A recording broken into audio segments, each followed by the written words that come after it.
রাত্রেবেলায় তারাপীঠ পৌঁছে আমার আর কোনো ভিডিওই করা হয়নি, তার জন্য তোমাদের সঙ্গে রাতের কোনো কিছু শেয়ার করতে পারিনি। তো যাই হোক, আর সত্যি কথা বলতে আমার ফোনটা সুইচ অফ হয়ে গেছিলো আর আমি নিজেও প্রচুর ক্লান্ত ছিলাম, যে কারণে কোনো ভিডিও করিনি। তো সকালবেলায় দেখো রেডি হয়ে স্নান টান করে একদম মায়ের দর্শন করবো বলে চলে এসেছিলাম। আসলে মনে ইচ্ছা ছিল যে মাকে পুজো দেবো, কিন্তু বাস সকালবেলাতেই ছাড়বে, সবাই এর জন্য বললো দর্শনই করে আসো, কোনো একটা টাইম আবার আসা হবে। তো ভাবলাম কি যে ঠিক আছে, কোনো ব্যাপার না, তবুও আমি রেডি হয়ে এসেছিলাম, যদি ফাঁকা থাকে মানে সেমন একটা সুযোগ পাই তাহলে অবশ্যই আমি মায়ের পুজো দিয়ে দেবো, এরকম কিছু ভেবেই আমি এসেছিলাম। আসলে সবাই বলছিল যেহেতু শনি আর মঙ্গলবারে নাকি মায়ের এখানে বেশি ভিড় হয়, আর আজকে ছিল শনিবার, তবুও আমি আশা ছাড়িনি। তো সামনে গিয়ে চলো দেখি কতটাই ভিড় হয়েছে, দেখলেই তো বুঝতে পারবো। তো এই যে মন্দিরে চলে এসেছি, আর এবার আমরা উপরের দিকে উঠবো। তো এখানটা আমি জুতোটা খুলে নিয়েছি আর কি।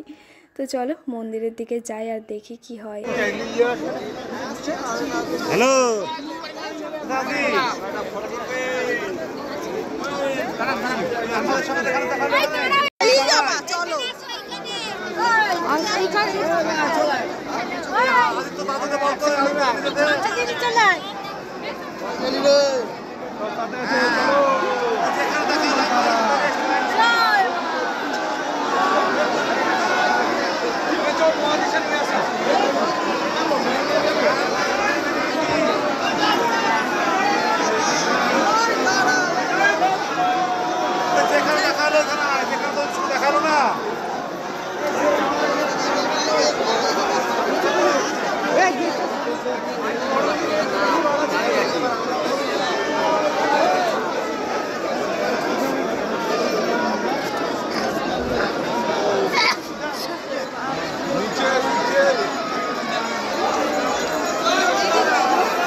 এবার দিদিভাই একটা ছবি। তো তারাপীঠের ভিড়টা দেখে তোমরাও বুঝতে পারছো যে মানে আমি যে ভেবে এসেছি যে সুযোগ পেলে পুজোটা দেবো, তার কিন্তু অবস্থা একদমই না। মানে ভিআইপি যে লাইনটা সেটা এতটাই ভিড় যে এখনও যদি দাঁড়ায় আমি বিকেল হয়ে যাবে, মানে এত ভিড় হয়েছে শনিবার বলে। তো যাই হোক, মায়ের টিপ আর দেখো সিঁদুর আমি একজনের থেকে পেয়েছিলাম, উনি পরিয়ে দিয়েছিল, জাস্ট এইটুকুতে পেয়েছি। আর মায়ের মুখটা আমি দেখতে পেরেছি এক ঝলক যাকে বলে। তো যাই হোক, দেখো পরে আমার বর গেছিলো, আমি তখন দিদিভাইদের সঙ্গে গেছিলাম। তো আমার বড় দর্শন করেছে, বাট আমাদের কপালে এইটুকুই ছিল হয়তো।